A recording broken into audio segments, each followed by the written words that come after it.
बिस्मिल्लाहिर्रहमानिर्रहीम। अस्सलाम वालेकुम दोस्तों, मैं फ़हीम अब्बास आप सबको खुश आमदीद कहता हूँ न्यूज़ कैफ़े में, और उम्मीद करता हूँ कि आप सब खैरियत से हैं और आज के दिन का एक अच्छा सा आगाज़ भी कर चुके हैं। प्रोग्राम का आगाज़ करेंगे। आज हम सिंध भर में स्कूल्स 13 मार्च तक बंद रहेंगे इस खबर से, यानी कि 13 मार्च तक स्कूल्स बंद रहेंगे। बच्चे 16 तारीख को स्कूल जाएंगे क्योंकि हफ्ते और इतवार की फिर से छुट्टी होगी। बहुत सारे स्कूल्स में मार्च में पेपर्स होने वाले हैं, मगर वो पेपर्स भी इन्हीं की वजह से, इम्तहानात भी इन्हीं छुट्टियों की नज़र हो जाएंगे। अगले महीने अप्रैल के आखिर में रमज़ान शुरू हो रहे हैं। रमज़ान के बाद फिर से आगे 2 महीने की छुट्टियाँ, तो बच्चों की पढ़ाई मुतासिर होगी। माँ बाप फिक्रमंद हैं और बच्चे खैर काफ़ी ज़्यादा खुश हैं क्योंकि उन्हें छुट्टी मिल गई है। मगर बच्चों को छुट्टी देना, सिंध गवर्नमेंट ने ये जो एक स्टेप लिया है स्पेशली कोरोना वायरस की वजह से, क्योंकि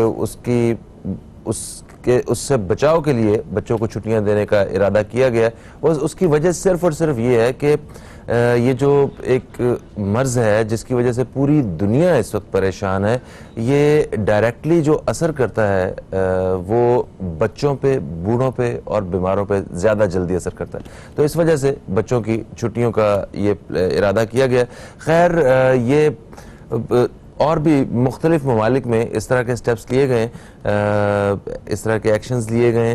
जिस तरह ईरान में इस वक्त जब पता चला कि वहाँ पे ये वायरस अपना काम दिखाना शुरू कर चुका है, तो उस वक्त ईरान से जुड़े हुए ममालिक ने भी अपनी पॉलिसीज़ चेंज की, और ईरान ने तो डेफिनेटली की ही की।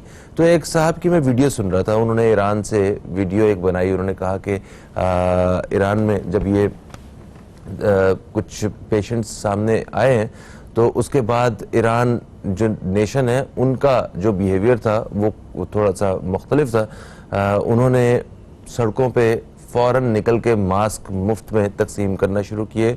उन्होंने ग्लव्स जो हैं ये मुफ्त में तकसीम करना शुरू किए, और जितने भी लोग थे जो बाहर थे उन लोगों को चाय उन्होंने पैकेट्स में दी, और रूहानी तौर पे जो उनकी जो चीज़ें हैं एक दो वो दी कि इससे आप इस वायरस से बचेंगे।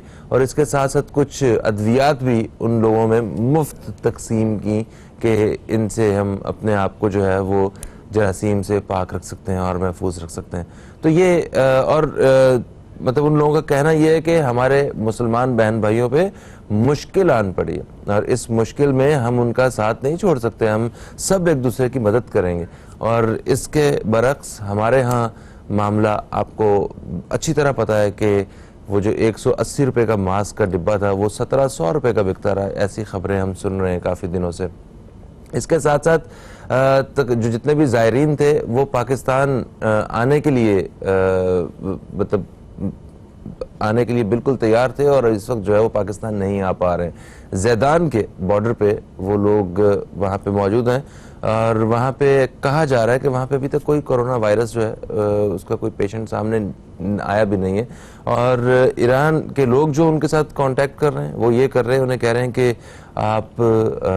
आपको किसी किस्म की कोई बीमारी का सामना होता है, अगर कोई इस तरह के अलामात सामने आती हैं तो आप हमें बताएंगे, डॉक्टर्स आपका फ्री ऑफ कॉस्ट इलाज करेंगे और आपको अद्वियात भी बिल्कुल मुफ्त में दी जाएंगी। और उन ज़ायरीन का ये कहना है कि हम में से अभी तक कोई भी एक भी शख्स जो है मुतासर नहीं है, मगर हम इंतज़ार कर रहे हैं कि कब हमारे लिए रास्ता खोला जाएगा।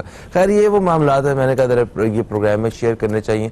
कुछ ऐसी सूरत हाल है, हमें हर जगह अपना रोल प्ले करना चाहिए। प्रोग्राम को आगे बढ़ाते हैं और आज के मौजू की तरफ जाते हैं। आज एक इतने अहम मौजू पे हम बात करने जा रहे हैं। बहसियत इंसान हम इसकी बात करेंगे, बहसियत मुसलमान हम इस हवाले से बात करेंगे। हमारे पड़ोसी मुल्क, हमारे दुश्मन मुल्क इंडिया में इस वक्त ख़ास तौर पे दिल्ली में मुसलमानों के और हिंदुओं के माबैन झड़पें जो हैं उनकी वजह से तकरीबन 40 के करीब लोग जो वो अपनी जान की बाजी हार गए, और 200 के करीब लोग वो ज़ख्मी हैं। ये वो लोग हैं जो शहरियत के मुतनाज़े कानून के हामी हैं और कुछ मुखालफिन हैं। तो आपस में इनके दरमियान जो लड़ाई और झगड़े की एक सूरत हाल है, उसमें कीमती इंसानी जानों का नुकसान हो रहा है। और जब दिल्ली के इस शमाल मशरिक के इस इलाके में जब पूछा गया लोगों से कि ये कौन लोग हैं जो आके ये सब दंगा फसाद कर रहे हैं, तो उनमें से कुछ लोगों का ये कहना था कि पता नहीं कौन लोग हैं, ये सिर्फ लड़ाई झगड़ा करने के लिए कहाँ से आ गए। और इलाके के जो अपने वहाँ पे इनके पड़ोस में जो हिंदू लोग हैं, हिंदू कम्युनिटी के, जिन लोगों ने ये वो एक नफरत को और खौफ को बिल्कुल किनारे लगा के अपने पड़ोसी, अपने मोहल्ले के, अपने इलाके के मुसलमान जिनके ऊपर जुल्म किया जा रहा था, जिनकी उन लोगों को उन्होंने पनाहें भी दी, उनको एक 1984 वाला एक माहौल जो है वो क्रिएट करने की कोशिश की गई है, जब इंदिरा गांधी के कत्ल के बाद वो सिख फसादात शुरू हुए थे, जिसका फैसला अभी तक नहीं हुआ। अभी तक उसकी समाअतें जारी हैं, तकरीबन हज़ारों की तादाद में लोग उस वक्त मुतासर हुए थे। खैर, इस हवाले से हम बात करेंगे कि आखिर मुसलमानों पे ही पूरी दुनिया में जुल्म के वाक़यात सामने क्यों आते हैं। और ये जो वाक़यात हैं, इन्होंने तो हमें वो बर्मा के जो मुसलमानों पे जो जुल्म हुआ था वो वाली याद ताज़ा करवा दी।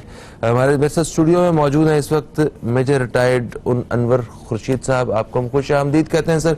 अस्सलाम वालेकुम, कैसे हैं आप? वालेकुम सलाम फ़हीम, आप कैसे हैं? ठीक, मैं बिल्कुल ठीक ठाक हूँ सर, अल्हम्दुलिल्लाह, गुड माशाल्लाह।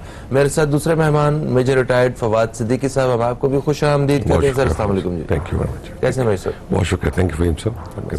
अनवर साहब, क्या मालूमात है आपके पास, ये जो भारत में फसादात शुरू हुए हैं, इसमें दुनिया खामोश क्यों है? ये मतलब कोई मामूली बात नहीं है, इतनी बड़ी तादाद में वहाँ पे मुसलमान मौजूद हैं, और इन फसादात को हवा देने वाले कौन है? क्या क्यों पैदा हो रहा है सब? बिस्मिल्लाहिर्रहमानिर्रहीम। सबसे पहले दुनिया की तरफ तो हम बाद में जाते हैं कि ये है क्या, उस पर बात करते हैं। वाक़यात क्या हो रहे हैं और क्यों हो रहे हैं। ये जो इंडिया भारत के अंदर मुसलमानों की तादाद है, वो एग्जैक्टली तो तकरीबन 20 करोड़ कहते हैं। मैं ये समझता हूँ कि दुनिया में जितने भी ममालिक हैं, उनमें जितने, जैसे पाकिस्तान है, मतलब जब अंग्रेजों को जाने का इनखला होगा तो यहाँ का खिता जो है वो प्योर हिंदुत्व की जो उसकी जो गवर्नमेंट है उसके जेर असर होना चाहिए, ये उनका कॉन्सेप्ट था। सेकेंड वर्ल्ड वॉर के बाद, क्योंकि सेकेंड वर्ल्ड वॉर में हमारा भी यहाँ रोल रहा सब कॉन्टिनेंट का, उसके बाद इसका मार्ज़ वजूद पे आया, और मार्ज़ वजूद में आने की जो इनका इन्फ्लुएंस था वो नाजीज़म से था। आर्यन रेस, प्योर ब्लड, कि जी हिंदू जो है वो एक अपनी शनाख्त रखता है, हजारों साल पुरानी उसकी तहजीब है, और उसको पोल्यूशन से बचाने के लिए बेसिकली इस ग्रुप का क्याम आया। अच्छा, ये वो ग्रुप है जो आप देखिए कि जिसके एक कारिंदर ने जो गांधी है उसका कत्ल किया 1948 में। जी जी जी। और वो कत्ल भी इसी वजह से था कि जी गांधी जो है वो बात करते थे इक्वलिज्म की, बर्दाश्त की, टॉलरेंस की, कि इस मुल्क में जो लोग भी रह रहे हैं irrespective of the religion they belong, वो सारे जो है हिंदुस्तानी हैं, और इसी वजह से उनका कत्ल किया गया। अब RSS irrespective of the political party Hindu is basically belong to, RSS का वो मेंबर हो सकता है। जस्ट लाइक हमारे पाकिस्तान में, अगर आपको इसका मैं बड़ी क्रूड मिसाल दूं, वो है स्काउट।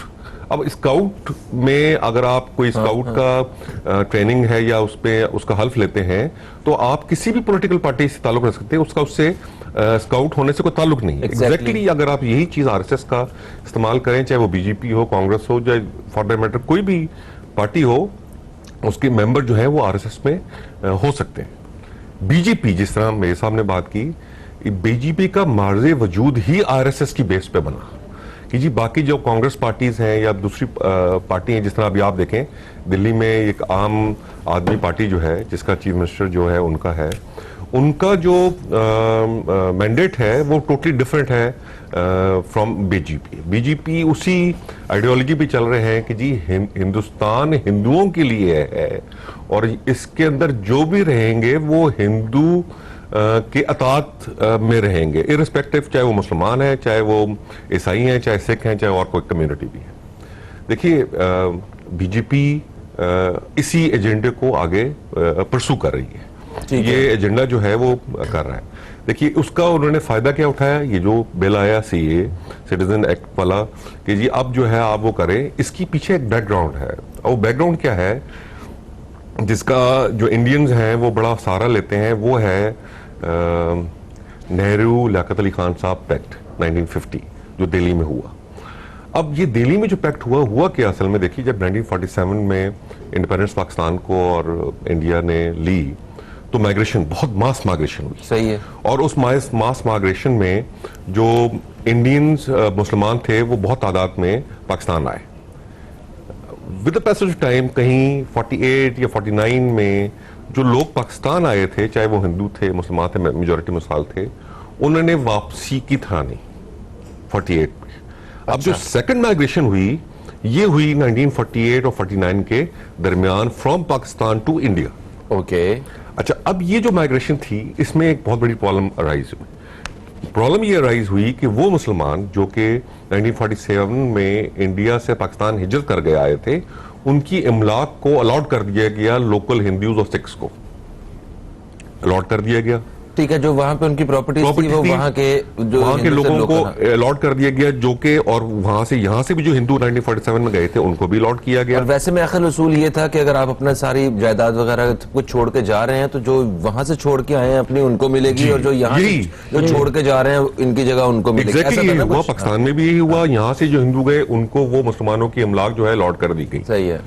जब 1948 और 49 के दरमियान ये सेकंड जब माइग्रेशन हुई, यहाँ से कुछ मुसलमानों का वापसी हुई इंडिया की तरफ। यहाँ के हालात देख के जो भी उनका एक अपना पर्सनल डिसीजन था, जब वो वहां गए तो वो तो इमलाक तो अलॉट हो चुकी थी। अब जो वो इमलाक अलॉट हो चुकी थी तो एक बहुत बड़ी प्रॉब्लम राइज हुई नेहरू गवर्नमेंट के लिए उस जमाने में कि जी अब ये जो मुसलमान आ रहे हैं ये तो अब इनका हम क्या करें। तो वहां उन्होंने एक सिस्टम राइज किया जो कि उनके कॉन्स्टिट्यूशन का हिस्सा बनाया, वो परमिट सिस्टम था। अब परमिट सिस्टम क्या था कि जी कंसर्न पुलिस थाना, कंसर्न लोग वेरीफाई करते थे कि ये जो खानदान वापस आया है ये यहीं का ही शहरी है इंडिया का, और इसको परमिट किया जा रहा है कि इनकेस अगर इसकी अमलाक जो है किसी और को अलॉट हो गई हैं तो इसकी रहायश का बंदोबस्त, इसके खाने पीने का बंदोबस्त, इसकी जो वहां सेटल डाउन का बंदोबस्त है वो गवर्नमेंट की जिम्मेदारी है। ये परमिट था। ये है वो मदर रूल जिसकी बुनियाद पे बीजीपी ने सीए ये जो है ये इंट्रोड्यूस किया। ओके। 1950 में जिसका मुआहदे का मैं आपसे जिक्र कर रहा हूँ उसको दिल्ली पैक्ट भी कहते हैं, नेहरू साहब का और लियाकत अली खान साहब का, ये उसी की कड़ी है कि जी जब ये प्रॉब्लम अराइज होनी शुरू हुई तो दोनों ने ये पैक्ट किया कि जी हम जो माइग्रेटीज हैं जो कि 1947 के या 48-49 में भी आ रहे हैं उनके लिए हम दोनों तरफ से कोई न कोई रूल वजह करें कि जिसकी बुनियाद में जो इंटरनल कॉन्फ्लिक्ट दोबारा जन्म होंगे कि अगर यहाँ से जो मुसलमान गया और उसने देखा कि उसकी इमलाक जो है किसी हिंदू के पास है या यहाँ से माइग्रेट हिंदू के पास है तो वहां वो प्रॉब्लम जन्म लेगी। अच्छा, तो दिल्ली में उसी वक्त से इश्यूज जो हैं वो अभी तक चल रहे हैं, और इस वक्त जो है वो मामला यहाँ तक है कि सैकड़ों लोग जो है वो जख्मी हैं, जिनमें से बहुत सारे जो है बहुत सीरियस हैं, और तकरीबन 40 के करीब लोग जो है ये सिर्फ पिछले कुछ दिनों में इन फसादात की नजर हुए हैं और वो जान से गए। सर, एक ब्रेक का वक्त आ गया, फिर से ब्रेक से वापस आते हैं तो मजीद बात करते हैं।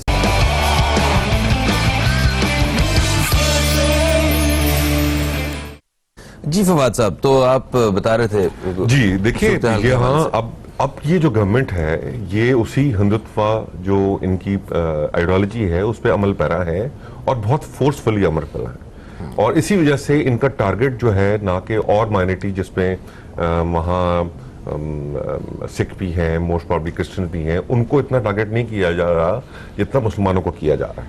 और ये मुसलमानों को टारगेट करने की वजह जो है वो जो मैंने आपको बताई वो एग्जैक्टली इसी तरह है।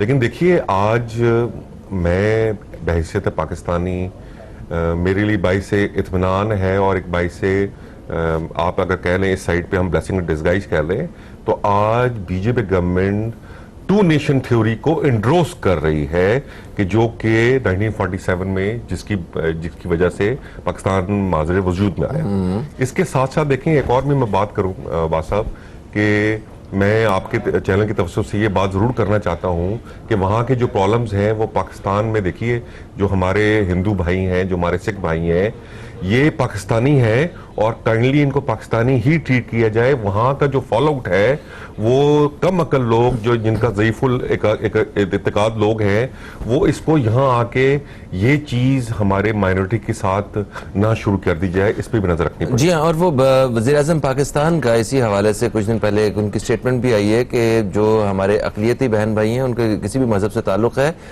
उनके साथ किसी किस्म का बर्ताव में और उनके रवैये में बर्ताव जो मतलब फ़र्क जो है वो नहीं रखा जाएगा। अगर ऐसी कोई मिसाल सामने आई तो बाकायदा उसके अगर किसी ने भी उनके साथ ज्यादती की तो सख्त एक्शन लिया जाएगा उसके खिलाफ। ये इस तरह की एक बात हुकूमत की तरफ से ये सामने आई, जो कि बड़ा एक अच्छा एक इनिशिएटिव था। सर, अभी हाल ही में सदर ट्रंप उन्होंने दौरा किया है भारत में, और इस खिते में जहां इतनी सारी बेहतरियां हो रही हैं वहाँ साथ ही एक नया बर्मा बनाने की कोशिश की जा रही है। तो इस पे इंटरनेशनली वो क्या इंडिया की अपनी साख को क्या नुकसान पड़ सकता है, और ओवरऑल देखा जाए तो मतलब वो मुसलमान वो किससे इंसाफ का तकाजा करें और क्या करें, जरा इस हवाले से भी बताइएगा। ये जो प्रेसिडेंट ट्रंप आए थे वो अपना बिजनेस करने आए थे और करके चले गए। उन्होंने I don't know exactly, sir बताएंगे कि पता नहीं बिलियंस का दफाई जो अपने असले का कॉन्ट्रैक्ट किया है, आई डोंट नो कितने बिलियंस या ट्रिलियंस में किया है। अच्छा, तो वो असला बेचने आए थे, असले की दुकानदारी करने आए थे और करके कामयाब तरीके से वापस चले गए। उनकी तरफ से कोई ऐसा बयान या कुछ नहीं आया कि मेरी मौजूदगी में दिल्ली में क्या हो रहा था। ठीक है, तो उनका जो अमेरिकन या वेस्टर्न नेशन बाकी हैं, उनका कारोबार जब तक चलता रहेगा, जब तक कि हम आपस में लड़ते रहेंगे और मुल्क के अंदर इंतशार रहेगा, तो वो कि कभी भी नहीं चाहते कि वो किसी जगह पे अमन आए। अपेरेंटली वो नहीं चाहते कि अमन आए। अभी जो अफगानिस्तान में कल हमने देखा है कि जो मायदा हुआ है, वो तो उसमें तो स्टेट वे खुद यूएसए इन्वॉल्व था।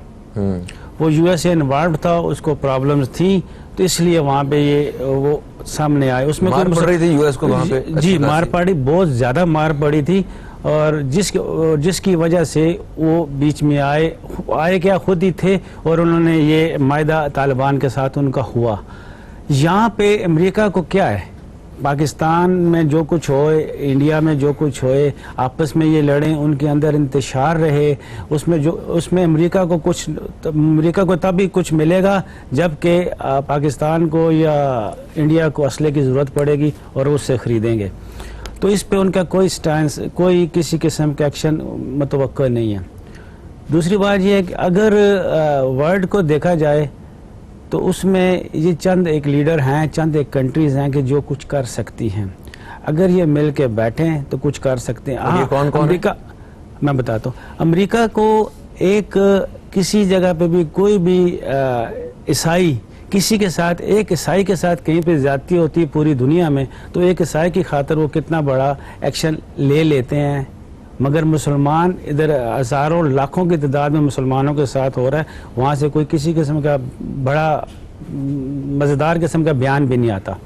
जी, और ये जो कारोबारी जबरदस्त है, और मुसलमान कम्युनिटी के हैं। बाकी जो मुसलमान कम्युनिटी के बाकी मुल्क हैं उनको तो आप एक तरफ रखें। ये चंद एक ममालिक हैं जिसमें मलेशिया है और ये तुर्की है।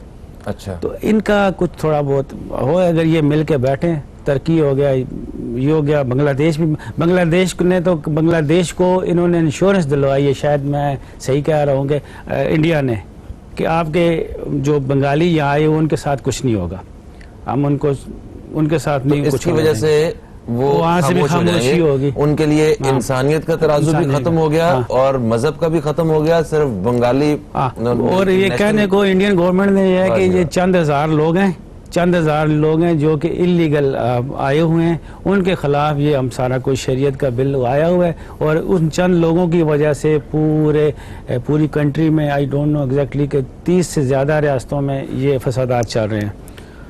और इसी तरह जी सिर्फ शॉर्टली मुझे ये बताइए कि इस वक्त पाकिस्तान की तरफ से किस किस्म की स्टेटमेंट जानी चाहिए, क्योंकि फिर ब्रेक की तरफ जाना है तो मुझे वो जरा देखिए जी, पाकिस्तान का तो डायरेक्टली जो इशू है वो कश्मीर, ठीक है, पाकिस्तान का डायरेक्टली इशू वो कश्मीर है। बाकी जो इंडिया के मुसलमान हैं वो पाकिस्तान के साथ उसी तरह जुड़े हुए हैं, क्योंकि जब माइग्रेशन हुई थी, टू नेशन थ्योरी आई थी, उस वक्त बहुत सारे मुसलमान ऐसे थे जिन्होंने टू नेशन थ्योरी को भी झुटलाया था, मौजूद हैं वहाँ पे।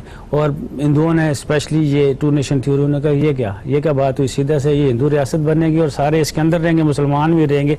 तो उस वक़्त का जो विजन था, आज से 73-74 साल पहले, जो कायदे आज़म मोहम्मद अली जिन्ना ने कहा था कि ये दो अलग-अलग कौमें हैं, ये कभी भी इकट्ठे नहीं रह सकते। तो हम जितना भी चाहें, जैसे भी मगर उनके बुजुर्गों का फैसला था, मुझ पर क्या, वो जो भी हैं अभी उनकी मेरे ख्याल तीसरी नस्ल है उन लोगों की, और वो लोग पछताते ही होंगे कि हमारे बुजुर्गों ने बड़ा गलत फैसला किया था इस वक्त के, जो काश हम भी पाकिस्तान का हिस्सा होते। आज जो सूरत हाल वहाँ पे वो देख रहे हैं, जिस तरह उन्हें एक छुप के जिंदगी गुजारनी पड़ रही है। खैर ये मजालिम इसी वजह से उनके ऊपर हो रहे हैं, अल्लाह ताला उनके ऊपर ये मजालिम जो हो रहे हैं ये ख़त्म फरमाए, और मतलब वो भी एक आज़ाद फ़िज़ा में सुकून वाली ज़िंदगी गुजार सकें। Sir thank you so much, मेरे साहब आप तशरीफ़ लाए, एक अच्छी गुफ्तगू रही। दोस्तों एक वक्फे का वक्त है, वक्फे के बाद वापस आएंगे तो हमारे साथ कुछ और मेहमान भी मौजूद होंगे, कहीं मत जाइए, अब तक देखते रहिए न्यूज़ कैफ़े देखते। वेलकम बैक, आप देख रहे हैं न्यूज़ कैफ़े, मैं हूं फ़हीम अब्बास, और आज हम भारत में मुसलमानों पर जुल्म की इंतहा के हवाले से बात कर रहे हैं। और मेरे साथ स्टूडियो में वक्फे से पहले मौजूद थे मेजर रिटायर्ड अनवर खुर्शीद साहब, जिनसे इस हवाले से बात हो रही थी। अभी मेरे साथ स्टूडियो में मौजूद है मेजर रिटायर्ड फवाद सिद्दीकी साहब, जिनसे वक्फे से पहले बात हुई है हमारी, और अभी हमें ज्वाइन किया है जनाब हमीद भुट्टो साहब ने, जो कि तजियाकार हैं, एक सहाफ़ी हैं। आपको खुश आमदीद कहते हैं। अस्सलाम वालेकुम जी, सदा खुश रहे। कैसे हैं भुट्टो साहब? अल्लाह का करम है। मगर हिंदुस्तान पे जो मुसलमानों के साथ जुल्म हो रहा था, वक्फे से पहले भी आप बात कर रहे थे, पाकिस्तान के हर मुसलमान के दिल और से, तो हिंदुस्तान के लिए कम से कम बद्दुआएं निकल रही, आँखों से आंसू भी है। बिल्कुल ऐसा है, बिल्कुल ऐसा है। वो उन मुसलमानों के साथ और वहाँ इंसानों के साथ होने वाले जो जुल्म है, हर पाकिस्तानी वो दर्द रखता है और उनके साथ जो है वो उनके साथ खड़ा है, उन मुसलमानों के साथ। वैसे ये बताइए कि ये जो मजालिम हो रहे हैं वहाँ पे, इसमें बहसीत पाकिस्तानी, हमें एक पड़ोस में रहते हैं, हमारे साथ ये सारे मामलात हो रहे हैं, इंसानियत का दर्द हम सब रखते हैं। हमारे लिए ये एक तकलीफ दे बात है देख के, और हम कुछ करना चाहते हैं। आज हम यहाँ बैठ के भी बात कर रहे हैं इसी बारे में कि आखिर एक मुसलमान मुल्क होने के नाते, एक मुसलमान ताकतवर मुल्क होने के नाते इस पूरे ग्लोब पे हमारा क्या रोल हो सकता है। और हमारी, क्योंकि जो हुकूमतें हैं, हमारी जो हुकूमत है, उसका क्या मौक़िफ़ इस वक्त, इस मुश्किल वक्त में दुनिया के सामने और इंडियन जो मुस्लिम हैं उनके सामने जाना चाहिए? भाई ज़बरदस्त आपने सवाल किया है। हमें पाकिस्तान हुकूमत को, पाकिस्तान के अवाम और पाकिस्तान की मीडिया को बड़ा किरदार अदा करने की ज़रूरत है। जितनी भी इस्लामी हमारे कंट्रीज़ हैं, जो ममालिक हैं, उनके सरबराहान के बिठा के, जैसे कश्मीर पे हमने बात की, वैसे ही हमें हिंदुस्तान के मुसलमानों के ऊपर जो जुल्म और तशद्दुद हो रहा है, उनको काटा जा रहा है बेदर्दी के साथ, उनके बच्चे जलाए जा रहे हैं, इज़्ज़तें लूटी जा रही हैं, घर जलाए जा रहे हैं, तो उस पर हमें कश्मीर की तरह मुसलमानों का साथ दे के वैसे ही हमें आवाज़ भी उठानी चाहिए। और हम पाकिस्तान के लोग कितने खुशकिस्मत हैं, अब समझते हैं कि वैसे हिंदुस्तान में माजी में वैसे ही जुल्म होते रहे, तारीख गवाह है। तो हमें अल्लाह का शुक्र भी अदा करना चाहिए, और अल्लाह का शुक्र अदा करते हुए अल्लाह की उसकी नेमत जो पाकिस्तान हमें अल्लाह ने दिया है, उस सबको मिलके हर इंसान को कम से कम हिंदुस्तान को लानत भी देनी चाहिए, चाहे हमें सोशल मीडिया पे हो, कहीं भी हो। हिंदुस्तान को कम से कम जो जुल्म कर रहा है मोदी, उसको कम से कम हमें पूरी दुनिया को आईना दिखाना चाहिए, जहाँ पे हम हर बंदा सोशल मीडिया बैठ के बड़ी बड़ी बातें भी करता है, वो हकीम, डॉक्टर, प्रोफेसर, दानिशवर बनता है। तो कम से कम पाकिस्तानी बन के या मुसलमान बन के, इंसान बन के, इंसानियत का जो कत्ल हो रहा है, इंसान की के साथ जो जुल्म हो रहा है, उस पर अपनी आवाज़ उठानी चाहिए। और हमारे वज़ीर ख़ारजा, वज़ीर पाकिस्तान को भी सारे ममालिक के साथ जितने भी दुनिया के चैंपियन हैं उनके मजम्मत करना चाहिए, उनको ख़त लिखने चाहिए, उनसे बात करनी चाहिए कि ये मुसलमानों के साथ जो जुल्म हो रहा है, इस पर सारी दुनिया को आवाज़ उठानी चाहिए। अगर सारी दुनिया ने मिल के आवाज़ नहीं उठाई तो इस तरह फिर दुनिया के अंदर बाकी जितनी भी अकलतें हैं उनके साथ बाकी ममालिक में भी वही चीज़ें होने लगेंगी। पाकिस्तान के अंदर अगर आप देखें कि अकलतों को कितना हम तहफ़्फ़ुज़ देते हैं, अगर हमारे सिंध में, अगर पंजाब में कहीं भी किसी हिंदू या किसी और मज़हब के किसी बंदे के साथ ज़्यादती होती है तो हम उसको हिंदू या कोई दूसरे या कोई और ईसाई क्रिश्चियन नहीं कहते ये पाकिस्तानी है, यहाँ के इस मुल्क का बाशिंदा है। हम सारे सब जाते मज़हब छोड़ के उसके साथ एज ए इंसान फुल हमदर्दी करते, मदद करते, उसके साथ खड़े होते। और पाकिस्तान तो हमेशा अमन की धरती है, हम यहाँ मोहब्बतें देते हैं और यहाँ से किसी से जंग नहीं चाहते, मगर बातों के साथ, डाला के साथ पूरी दुनिया को आगाह करके अपने मुसलमान भाइयों बहनों के, उन बच्चों के साथ हमें हमदर्दी करने के साथ खड़ा होना पड़ेगा। और पाकिस्तान को इस मुश्किल वक्त में कम से कम दुनिया के पूरी अक़वाम मुत्तहिदा से लेकर सबको आवाज़ उठाने की मैं समझता हूँ सख्त ज़रूरत है। सही सर, ये देखें जिस तरह अभी भुट्टो साहब ने कहा कि पाकिस्तानी गवर्नमेंट जो है इनको मजम्मत करनी होगी और पूरी दुनिया के सामने आवाज़ उठानी होगी। इंडिया को जो है ये यकीन दिला, मतलब उसके सामने ये बात लेके आनी होगी कि हेलो भाई, हम लोग देख रहे हैं, हम हैं जो तुम्हारा काला चेहरा जो है ये पूरी दुनिया को दिखा सकते हैं। ठीक है, पाकिस्तान ने हमेशा इंसानियत के हवाले से और मतलब इस लड़ाई झगड़े की मुखालफत के बारे में जो है ना वो हमेशा स्टेप लिया है, कोशिश की है कि ये ताल्लुकात बेहतरी की तरफ जाएं और ये फसादात, लड़ाई झगड़े जो हैं दोनों जो सरहद पार और मतलब जैसे भी हो रहे हैं इनको ख़त्म किया जा सके। मगर इंडिया की तरफ से कभी इस तरह की कोई बात सामने नहीं आई और जो मौजूदा हुकूमत है वो पाकिस्तान मुखालिफ, मुसलमान मुखालिफ सरगर्मियों को वैसे ही हवा दे रही है। तो ऐसी सूरत हाल में पाकिस्तान की अमन और भाईचारे की कोशिश को तो मतलब उसके कुछ खास रिजल्ट्स जो हैं वो हमें पता है कि सामने नहीं आएंगे। तो आप इस पॉइंट ऑफ व्यू से क्या कहना चाहेंगे? बहुत शुक्रिया फरीद साहब। देखिए, एक तो मैं ये चीज़ ज़रूर बावर कराना चाहता हूँ कि जो आरएसएस की जो फ्रंट पे बीजेपी की हुकूमत है उसकी जो पॉलिसी है हिंदुत्व की, उसका सबसे बड़ा हर्डल पाकिस्तान का वजूद है। तो अगर हम ये समझें कि जी ये बीजेपी की गवर्नमेंट है या आरएसएस से हम कोई नेक ख्वाहिशात जो हैं वो उनको एक्सपेक्ट करते हैं, तो शायद ये will be living in fool's paradise. देखिए, उनकी आइडियोलॉजी का जो एंटी है सिस्टम, वो पाकिस्तान का वजूद इटसेल्फ है। ये आप हिंदुत्व और महाभारत ये कुछ वही है भारत का जो कॉन्सेप्ट है कि जी ये जो हिस्टोरिकली ये जो भारत था किसी के, यहाँ जो रेस थी वो बड़ी प्योर रेस थी और हिंदू रेस थी। ये बहुत ही हजारों साल पुरानी तहजीब है, हजारों साल पुराना मजहब है। इनको विद द पैसेज टाइम जो मुस्लिम कॉन्करर्स थे, ये सारी चीजें थे, इन्होंने आके इस रेस को भी और हमारे मजहब को पलूट किया। अब ये हमने ये बेड़ा उठाया है बीजेपी के बकौल कि हम इसको अपनी जो पुरानी ग्लोरी है अखंड भारत वाली उस पे लेकर आएंगे। और उसके लिए सबसे पहला जो वो हमारे पास असूल ये है कि हम ये जो माइनॉरिटीज हैं, जो खास तौर पे सबसे बड़ी इस वक्त माइनॉरिटी इंडिया में मुसलमान है, इनको पर्च किया जाए और इनको ख़त्म किया जाए, इनका खात्मा किया जाए। कल्चरली इनको इकोनॉमिकली इतना बाउंड कर दिया जाए, या तो वो दोबारा हिंदू मजहब की तरफ कन्वर्ट हो या वो यहाँ से छोड़ दे। नहीं तो सर, तो इनको ये बात समझ नहीं आती है कि ये जो जिन माइनॉरिटीज को वो इस तरह दबाने की कोशिश कर रहे हैं, ये कोई चंद हजारों में या चंद लाखों में तो है नहीं, ये तो करोड़ों में। और जिस तरह अभी अनवर साहब बता रहे थे कि पूरी दुनिया में अलग अलग जगहों पर जितने मुसलमान बसते हैं उस हिसाब से तकरीबन सबसे ज्यादा मुसलमान आपको इंडिया में।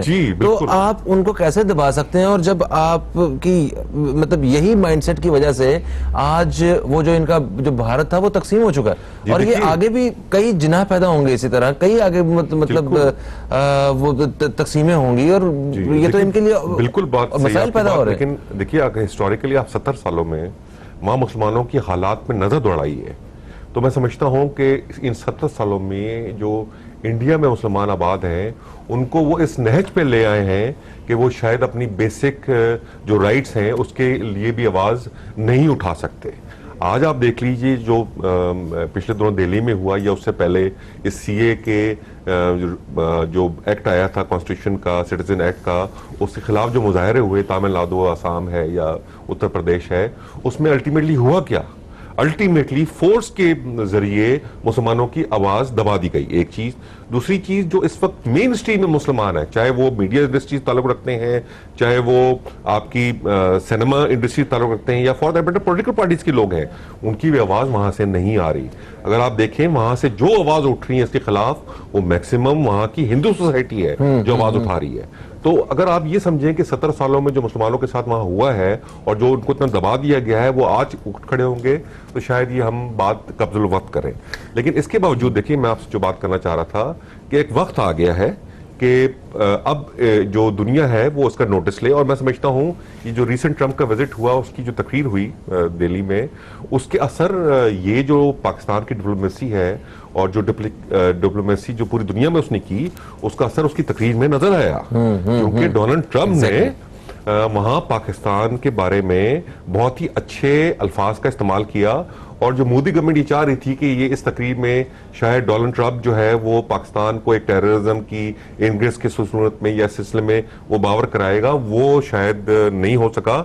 ये हमारी एक बहुत बड़ी जिससे उनको बड़ी तकलीफ भी हुई है ये अल्फाज सुन के, इस हवाले से कि वो दहशतगर्दी के खात्मे में पाकिस्तान ने बड़ा बेहतरीन किरदार अदा किया है इनके साथ मिलके। ये कुछ इस तरह का बयान सामने आया था। अच्छा भुट्टो साहब, ये मुझे बताइए कि भारत जो है वो तो चाहता है कि हमारे मुल्क में कोई ऐसा काम हो जिस पे पाकिस्तान को तकलीफ पहुंचे, वो तो पाकिस्तान को टीज करना चाहता है, और इन सारे इंसिडेंट्स से पाकिस्तान को वाकई तकलीफ पहुंच रही, तो वो तो अपने मकसद में कामयाब हो रहा है, वो क्यों रोकेगा? वो जो जिस तरह मोदी सरकार है अपने हिंदुस्तान को, मैं समझ रहा हूं कि अभी 5-6 टुकड़ों में तकसीम कर देगा, जैसे फवाद भाई ने कहा ना, जो काम हम नहीं कर सके वो हम खुद करेगा।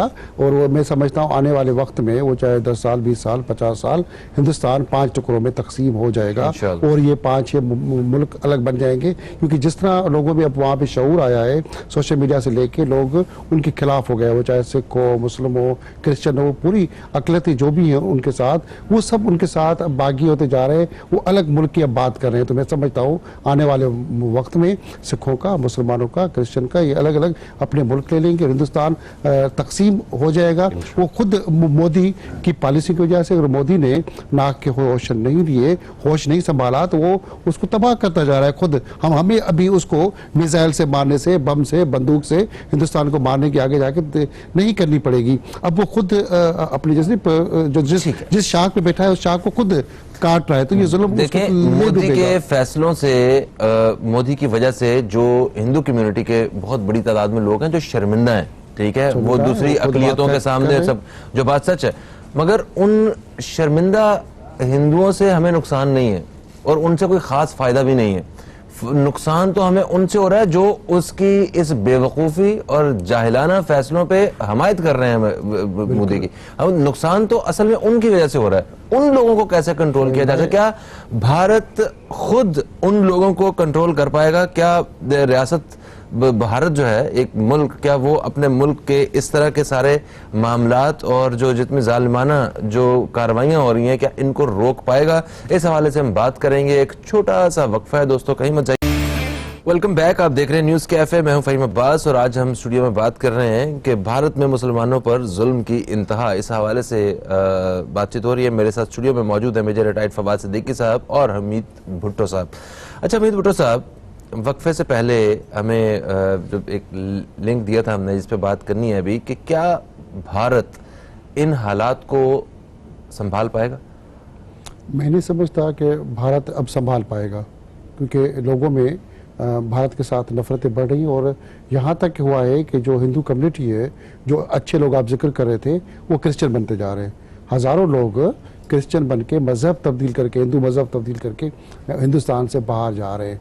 और जो अगर जो इतनी वो अपने मुल्क के साथ अब नफरत करने लगे हैं, जो नहीं चाहते थे, जिनमें थोड़ी बहुत इंसानियत थी, वो अब चेंज होते जा रहे हैं। वो ये नहीं समझते कि जी भारत से हमें कोई अच्छी उम्मीदें होंगी। जो वहाँ पे उनके साथ मोदी सरकार ने जो अच्छे लोग थे, अच्छे कारोबारी, बिजनेस करते थे, अच्छा काम करते थे, तो उनके साथ भी उन्होंने अछूतों वाला काम कर दिया। खुद वहाँ पे हिंदू मज़हब के अंदर भी बड़ी छोटी और कास्ट के बुनियादों पे उनको गले भी नहीं लगाया जाता, उनके साथ मतभेद का एक सिलसिला जारी सारी है।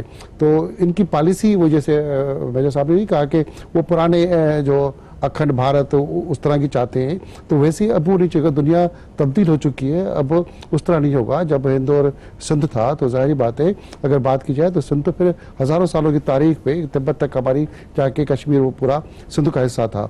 तो इनके इस तरह के जो पाकिस्तान के अंदर है, बाकी ममालिक के साथ इनको जब हम चुपते हैं तो उनको चुपना नहीं चाहिए। ये तो एक फितरत का अमल है कि जहाँ पे जिस तरह के कौमें बस रही हैं वो बहादुर कौमें हैं। पाकिस्तान के अंदर सारी बहादुर कौमें, और हिंदुस्तान का जो नक्शा आईना शुरू से रहा है वो बुज़दिलों वाला रहा है। वहाँ पे अपनी पगड़ी बचाने के लिए वो बिल्कुल नीचे गिर जाते हैं, पाँव में भी गिर जाते हैं। तो हम किसी मजहब के लिए ऐसा नहीं कहना चाहिए, मगर जो उनके जो एक फ़िरका वाला जो फसादात चल रहे हैं, तो हमें अब उनको आईना दिखाने की, अपने सख्त अल्फाज करने की भी अब जुर्रत करनी चाहिए, बात करनी चाहिए।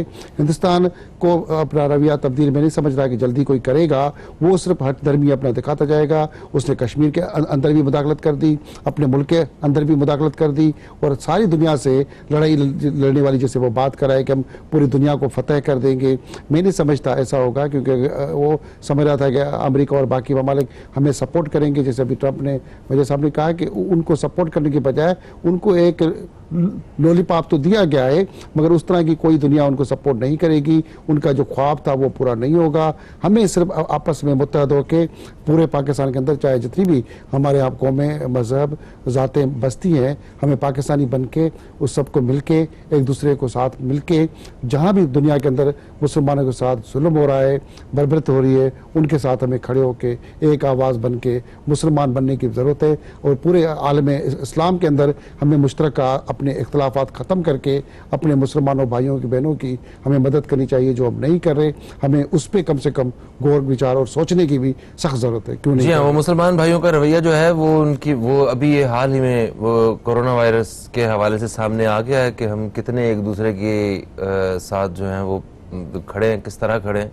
हमने वो 5-5 रुपए के मास्क को किस तरह मुनाफा इकट्ठे करने के लिए बेचे हैं। हमें मतलब एक कौम, ये भी मतलब आजकल के दिनों में हम जिंदा कौम है का वो जो हमने अक्सर नगमे सुनते हैं, मेरी नगमे, तो मुझे उनके अल्फाज पे शक होना शुरू हो गया कि क्या ऐसी जिंदा कौमें होती हैं जो, बड़ी तकलीफ दह बात है। इसमें बहुत सारे लोग जो हैं वो मेरी बात से इत्तफाक भी करेंगे, और जो इख्तलाफ रखते हैं तो उनसे मैं माजरत चाहता हूँ, मगर वाकई ये बड़ी तकलीफ दह बात है। कुछ ऐसा रवैया होना नहीं चाहिए था। ये एक आफत थी जिसपे जहाँ हमारे यहाँ जलजला सैलाब आता है तो जिस तरह हम इकट्ठे हो जाते हैं ना, ये इस तरह का मामला था। हम सबको इकट्ठे होने की ज़रूरत थी इस पे, और ये कारोबार और सिर्फ चंद रुपयों की खातिर जो है वो हमें अपने इस मेयार को गिराना नहीं चाहिए था, एक कौम का जो हमारा एक मेयार है। मगर खैर इंशाअल्लाह ताला हम इन चीज़ों से भी सबक सीखेंगे और आइंदा बेहतर मिसालें कायम करेंगे। मुझे सर ये बताइए, वापस आते अपने टॉपिक पे, चंद घंटों में वो हंसते बसते घर, उनसे सब कुछ छीन लिया गया। ये जब फसाद हुए, वो मैंने वीडियोस देखी हैं जहाँ पे गलियों की गलियाँ जो हैं वो आबादियों की आबादियाँ, कॉलोनीज की कॉलोनीज जो है ना, वहाँ पे आग लगा दी गई है। मुसलमानों ने पनाह ली हुई अपने घरों की छतों में खामोश होकर बैठे हुए हैं कि कोई आवाज़ ना निकल आए, आवाज़ जाएगी तो ये ना हो कि वो यहाँ पे हम पे हमला कर दें। वो खुलेआम असले से फायर भी कर रहे हैं। ऐसे वो सीसीटीवी फुटेजेस में वो लोग भी मौजूद हैं, और लोगों के हाथ पांव कटे हुए हैं। तो वो ये वाले ऐसी वीडियोस भी सोशल मीडिया पे सब कुछ अवेलेबल है। मुझे ये बताइए कि जिन लोगों का इस तरह नुकसान हुआ, जिनसे हंसते बसते घरों को 3-4 घंटों में वो मातम शुरू हो गया जहाँ पे, क्या वो ये सब कुछ भूल पाएंगे मुस्तकबिल में? क्या उनकी नस्लें भूल पाएंगी? जी देखिए, बहुत वजह बात फरमाई आपने फहीम साहब। देखिए, ये तो हो ही नहीं सकता कि जिनके साथ ये हुआ है वो भूल पाएंगे, लेकिन हमारे पास इंडिया में ही एग्जांपल्स मौजूद हैं कि इसके अलावा वहाँ रहने के अलावा उनके पास चारा कोई नहीं है। देखिए, यही चीज़ गुजरात में हुई, जिसको बुचर ऑफ गुजरात कहा जाता था, आज उनका वो प्राइम मिनिस्टर है। यही वो पॉलिसीज जो है वो इम्प्लीमेंट की गुजरात में जो हुआ मुसलमानों के साथ दिन दहाड़े, जिस तरह आपने जिक्र किया। उसके बावजूद भी तो मुसलमान वहाँ रह रहे हैं। जो इसी तरह समझौता एक्सप्रेस आप देखिए, पूरी बस को पूरी ट्रेन जला दी गई, और किसी ने जो इसमें स्टेट मशीनरी, सुप्रीम कोर्ट ने बताया कि स्टेट मशीनरी इन्वॉल्व थी, लेकिन कुछ नहीं हुआ। जिस तरह मैं आपसे पहले अर्ज कर रहा था कि with the passage of time 70 सालों में जो वहाँ मुसलमान कम्युनिटी के साथ माइनॉरिटी की सूरत में जो उनको सप्रेस किया गया, जो उनके बेसिक राइट्स को जो है वो ख़त्म किया गया, आज वो उनका पॉइंट ही ये था कि जी इनको इस नहज पे ले जाए इस कम्युनिटी को, कि जब हम यहाँ से अपना पर्जिंग शुरू करें आरएसएस का जो आइडियोलॉजी है, तो हमारे ऊपर मज़ाहमत ना आए। इसी वजह से उन्होंने दूसरा वेपन इस्तेमाल किया, वो जो कि उनकी, जिस तरह मैं पहले भी आपसे अर्ज कर रहा था, जो उनकी पॉपुलेशन है, बहुत बड़ी मार्केट है। इसी वजह से चाहे वो अमेरिका हो, चाहे वो हमारे मिडिल ईस्ट कंट्रीज हो, वो इस जो इवेंट है दिल्ली का या उससे पहले गुजरात का हुआ, उस पर आवाज उठाने से कासिर है, क्योंकि उनकी इन्वेस्टमेंट स्टेक पे होगी जो इंडिया में वो करवा रहे हैं, क्योंकि उन्हें 1 अरब से ज्यादा कंज्यूमर नजर आता है, उन्हें इंसान नजर नहीं आता तकलीफ में मुब्तला उन्हें। मगर सर मुझे ये बताइए कि देखें, आप मुसलमानों की बात कर रहे हैं कि मुसलमान और हिंदू का इख्तलाफ जो है ये पैदा किया गया है, मगर ये अगर माजी में देखा जाए तो 1984 में वो गालिबन जब इंदिरा गांधी का कत्ल हुआ था, उसके बाद सिख और हिंदू फसादात शुरू हुए थे, अगर मैं गलत नहीं हूं तो। जी बिल्कुल। तो उसमें भी 2000 के करीब लोग जो हैं वो मुतासिर हुए थे। तो उनकी वजूहात क्या थी, वो उसकी सियासी जो है वजह क्या थी, जरा इस बारे में वो भी देखिए, ये जो आप बात कर रहे हैं 94 के ऑपरेशन की, सिख कम्युनिटी का सारा गोल्डन टेम्पल ऑपरेशन इसको कहा जाता है बेसिकली। गोल्डन टेम्पल इनका बहुत बड़ा गुरुद्वारा, जिस तरह हमने अभी अपना कॉरिडोर खोला जी करतारपुर का, देखिए सिख कम्युनिटी का वो एक्शन आज इस नहज पे है कि खालिस्तान गवर्नमेंट एग्जाइल में उन्होंने ऐलान कर दिया है। दैट इज द रीजन जिसका हम जिक्र कर रहे थे। जी खालिस्तान अनाउंस कर दिया जी, एग्जाइल गवर्नमेंट में अनाउंस कर चुके हैं स्वीडन में। इसी तरह मिजोरम का, जिस मैं आपसे जिक्र कर रहा था, इसी सीए को लेकर उन्होंने गवर्नमेंट का इज़हार कर दिया है। भुट्टो साहब जिस तरह बात कर रहे थे कि ये इस नहज पे जा रहे हैं जो कि उनको नवश्ता दीवार नजर ही नहीं आ रहा, कि अगर इनकी ये पॉलिसी इंडिया में ये इसी तरह चलाएंगे तो शायद इंडिया जो आज का मैप है वो 10 साल बाद ये मैप नहीं रहेगा। तो ये जो कुर्बानियां जिन मुसलमानों ने दी हैं, जिन लोगों के खून बहे हैं, इनकी कुर्बानियां रायगा नहीं जाएंगी। जी इंशाल्लाह बिल्कुल रायगा नहीं जाएंगी। देखिए, अ टाइम विल कम कि देखिए कि जब उनके ऊपर जो प्रेशर है वो जब इस नहज पे आ जाएगा। आप जब किसी भी कौम को कॉर्नर करते हैं तो सवाई रिटेलिएशन के अलावा उसके पास कोई चारा नहीं होता। आज जो उनके रिटायर्ड आर्मी ऑफिसर्स हैं जो मुसलमान हैं, उनकी वीडियो सामने आ गई हैं कि जी हमने बहुत बड़ी गलती की, जो हमने अपने आबा और अजदाद ने हमारे का ये 2 नेशन थ्योरी जो है इसकी मुखालफत की। आज आप देखें कांग्रेस जो है, आज कांग्रेस शर्मिंदा थी। डोनाल्ड ट्रंप की जो वहां तकरीर थी उसमें उन्होंने बायकॉट किया। उसकी वजह ही यही थी कि जी वो लोग जो कि एक सेकुलर स्टेट का जो अपना विजन लेके साथ चले हैं इंडिया में कि जी ये सेकुलर स्टेट होगी, सब कुछ होगी। नेहरू साहब का जो विजन था उसके बरअक्स बीजेपी जो है वो काम कर रही है और पूरी दुनिया में हिंदुस्तान का नाम बदनाम किया जा रहा है। बिल्कुल सही। सर एक कॉलर हमारे साथ है, इन्हें शामिल करते हैं। अस्सलाम वालेकुम जी, कौन है हमारे साथ? वालेकुम सलाम फहीम भाई, इम्तियाज पाकिस्तानी है आपके साथ। जी इम्तियाज साहब, आपको खुशामदीद कहते हैं, क्या कहेंगे सर? सर चंद सेकंड ज्यादा चाहूंगा, 2-3 बातें करनी। पहली बात तो मैं ये बताना चाह रहा था कि मोदी है कौन। असल में मोदी सामरी जादूगर की का आखिरी बंदा है जो गलती से बच गया था और उसका उधम वहाँ पे मचाया हुआ आरएसएस वालों ने भी। ये आपकी कोई पक्की मालूमात है या कोई जुगत लगा रहे हैं उस बेचारे को? आका सल्लल्लाहु अलैहि वसल्लम की हदीस का मुताला करे और उसके बाद ये फैसला करे कि दुनिया चाहिए या आका सल्लल्लाहु अलैहि वसल्लम की मोहब्बत चाहिए। बात यह है कि मोदी तो इंटरनेशनल दुश्मन डिक्लेयर हो चुका है मुसलमानों का, स्पेशली कश्मीरियों का और हमारा पाकिस्तानियों का भी।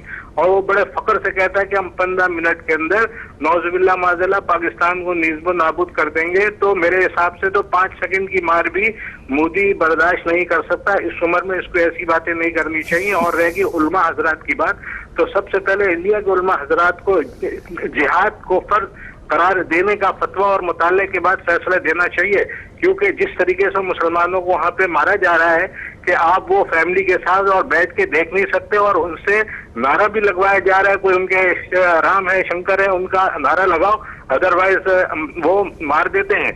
तो मैं मोदी से कहना चाहता हूँ भाई 1857 हरगिज नहीं है, तुम इतनी बदमाशी करो जितनी तुम बर्दाश्त कर सको, और तमाम इस्लामी मुल्कों को यह फैसला करना पड़ेगा कि आका सल्लल्लाहु अलैहि वसल्लम की खुशनुदी और अल्लाह की रजा चाहिए या दुनियावी फायदा चाहिए, कि पानी अब सर से ऊपर हो चुका है। और रह गई कोरोना वायरस की बात, तो फहीम भाई कुछ लोगों ने तो जलालत वाकई दिखाई, मगर कुछ लोग, कुछ फलाई इदारों ने जैसे जेडीसी वाले और दूसरे, उन्हें मुफ्त भी, यानी कि अगर गलत किस्म के लोग पाकिस्तान में हैं तो मुहिब्बे वतन और इंसान दोस्त भी हैं, तो उसकी वजह से पाकिस्तान कायम दायम है।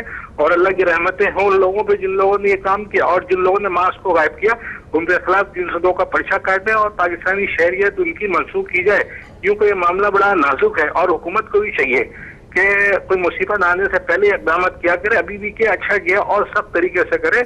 जी बहुत शुक्रिया, संगीन है जी इम्तियाज साहब, बहुत शुक्रिया आपका, बहुत शुक्रिया। जनाब क्या कहते हैं आप, ये जो इन्होंने बात की है कि वहाँ पे इंडिया में वो उलमाए कराम को जहाद जो है वो उसके हवाले से बयान करना चाहिए कि आप पे जहाद फर्ज हो चुका है। फहीम भाई, मैं भी इत्तेफाक से कोई 20-25 साल से 10-12 बार इंडिया गया हूँ, और 20-25 साल में मैंने मुसलमानों को वैसे भी, ये तो हालात अभी जो नज़र आ रहे हैं, मुसलमान पहले भी खौफ में रहते थे। मैं बहुत सारे मुसलमान इलाकों में गया और बहुत सारे मुसलमान राइटर, अदीब, शायरों और सहाफ़ी से मुलाकात हुई, तो वो 20-25 साल पहले अगर मैं देखा कि वो अपने घर पे हमें एज ए मीडिया पर्सन सहाफ़ी ले जाने में, चाय पिलाने में भी डरते थे। आज तो इतने हालात हैं, मगर उससे पहले भी अगर बात करें आज से 20 साल पहले, तो उस वक्त भी वो खौफ में हमें कभी चाय पिलाने अपने घर पे नहीं ले गए, और खामोश से कान में कहते थे कि हम ये अफोर्ड नहीं कर सकते थे, इतने खौफ वहाँ पे उनके अंदर था। और वो गोश्त खाते थे तो वो उस वक्त भी वो लोग डरते थे। तो अभी सारी बातें कितना उनके ऊपर प्रेशर होगा। और वैसे भी अगर मस्जिद में, वो काफ़ी बार मैंने दिल्ली में, बम्बई में नमाज़ पढ़ने गया, तो एक बार मुझे याद है कि मैं बिल्कुल शलवार कमीज़ पाकिस्तानी तरह चप्पल पहन के चला गया, सफ़ेद टोपी पहन के नमाज़ पढ़नी थी। तो मैंने वहाँ खुद देखा कि एक बुजुर्ग जो था उसने मुझे किसी और शहर का, पाकिस्तान नहीं समझा, किसी और शहर का समझ के कहा कि यहाँ के इस तरह का जो लिबास, वो पाजामा वगैरह पहन के आते हैं, थोड़ा सा हिंदू बन के मुसलमान, वो वहाँ पे उस तरह का लुक बना के चल रहे थे। तो उसने मुझे कहा कि आप यहाँ का थोड़ा सा लुक देख के नमाज़ पढ़ें, ऐसे तो फिर आपको नुकसान हो सकता है, कोई मार सकता है, कोई पिटाई कर सकता है। तो उनके अंदर मस्जिद से बाहर भी इस तरह का खौफ हम आंखों से देख चुके हैं। तो वो लोग के अंदर जो खौफ बैठा हुआ था, अब उनको अपना, मुसलमानों को अपना खौफ निकाल के उनके साथ लड़ना चाहिए जंग। जैसे भाई ने कहा ना कि बाकी जो हमारे जो मौलवी आज़ाद है, उलमा है, उनको कम से कम ताकत मिलनी चाहिए, और बाकी ममालिक अगर उनको पीछे सपोर्ट करेंगे, ताकत देंगे, तो हिंदुस्तान मुसलमान मजबूत होकर अपनी लड़ाई लड़ेगा और अपने वहाँ पे अलग मुल्क की भी, दूसरे मुल्क की भी बात करेगा। बहुत शुक्रिया भुट्टो साहब, मैं सब आपका बेहद शुक्रिया, आप तशरीफ लाए। इस वक्त इंडियन गवर्नमेंट के ऊपर बहुत बड़ी जिम्मेदारी है कि वो किसी भी सूरत ये सारे फसादात ख़त्म करवाएं। हम बहसियत पाकिस्तानी, बहसियत इंसान, हम इस चीज़ की डिमांड करते हैं कि वहाँ पे ये जितने मामलात हो रहे हैं, जहाँ पे फसादात हो रहे हैं, इनको ख़त्म करवाया जाए। और हमारी दुआ है अल्लाह ताला से कि अल्लाह ताला इंडिया में मुक़ीम पाकिस्तानी और मुसलमान और जितने भी इंसान हैं उनके ऊपर जो जुल्म हो रहे हैं, उनके ऊपर जो मुश्किलात हैं, इनको ख़त्म फरमाए। फ़हीम अब्बास को न्यूज़ कैफ़े टीम को दें इजाज़त। आप दोस्तों से फिर मुलाकात होगी, तब तक के लिए खुदा हाफ़िज़ पाकिस्तान।